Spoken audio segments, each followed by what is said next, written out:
ว่าสินค้าตัวนี้ออกแบบมาได้ดี แล้วก็แข็งแรงนะครับซึ่งเทียบกับงานต่างประเทศส่วนใหญ่จะเป็นซิงค์แล้วก็พลาสติกก็เป็นส่วนใหญ่เพราะอาจจะเป็นเพราะอากาศที่บ้านเขา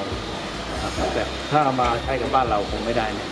ที่ผมสัมผัสมานะฮะเพราะบ้านเราแดดจะค่อนข้างแรงแล้วก็ฝนจะมากกว่าบ้านเขา อยากรู้ว่าสิ่งของต่างๆเกี่ยวกับพวกอลูมิเนียมนี้เขาพัฒนาการไปถึงไหนแล้วและมันมีอะไรบ้างที่สิ่งบางอย่างที่เราอาจจะยังไม่เคยเห็นก็ได้เป็นจุดหนึ่งที่ต้องการมาคุ้มมากครับผมแล้วก็เสียดายสิ่งที่เนื้องานผ่านมาจริงๆเนื้องานประเภทนี้นะผมน่าจะสัมผัสมาเยอะน่าเสียดายยอมรับมันน่าเสียดาย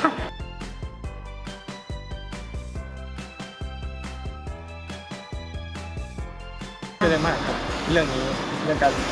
สำหรับคนที่มือใหม่คนเก่าก็ดีมือใหม่ก็ดีมันทำงานรวดเร็วใช้สะดวกสบายคำนวณวัสดุการตัดชิ้นงานว่ามีอะไรบ้างก่อนว่าสะดวกรวดเร็วอย่างผมไม่เคยจับงานอลูมิเนียมเลยคือรับเหมาอย่างเดียวแล้วก็จ้างช่างต่ออีกทีนึงครับมันทำให้แบบทำไมเราไม่มาเรียนรู้เองทำไมเราไม่มาตีราคาเอง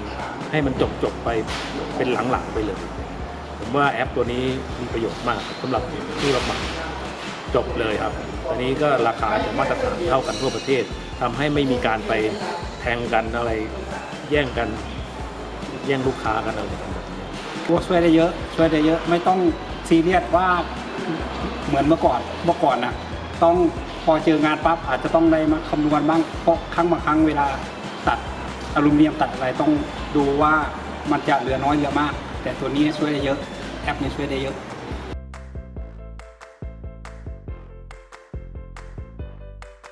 โอเคเลยครับว่าได้ความแข็งแรงที่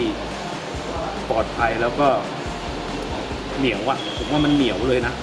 จากที่ว่าเป็นกระจกธรรมดาพอแปะฟิล์มเข้าไปปั๊บมันกลายเป็นกระจกนิรภัยเลยซึ่งครับผมถ้าเทียบใส่กับลามิเนตแล้วผมว่าถูกกว่าลามิเนตเยอะแล้วก็คุณภาพโอเคกว่า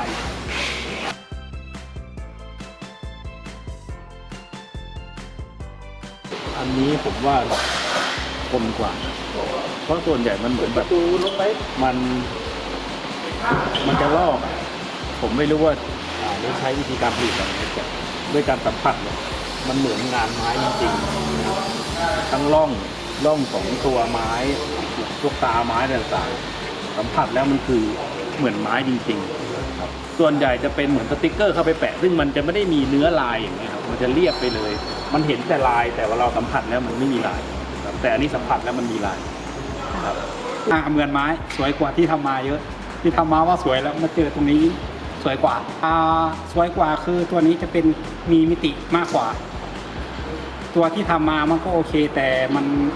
สัมผัสผิวไม่ได้แต่ตัวนี้จะสัมผัสผิวได้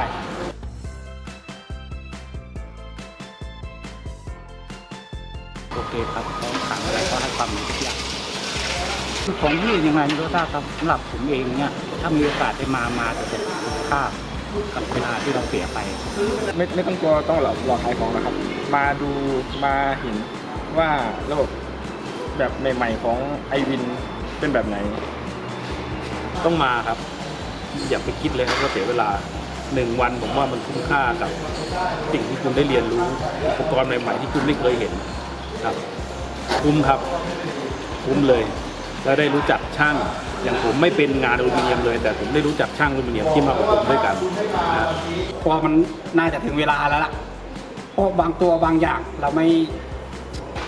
ม่สามารถไปหาที่อื่นได้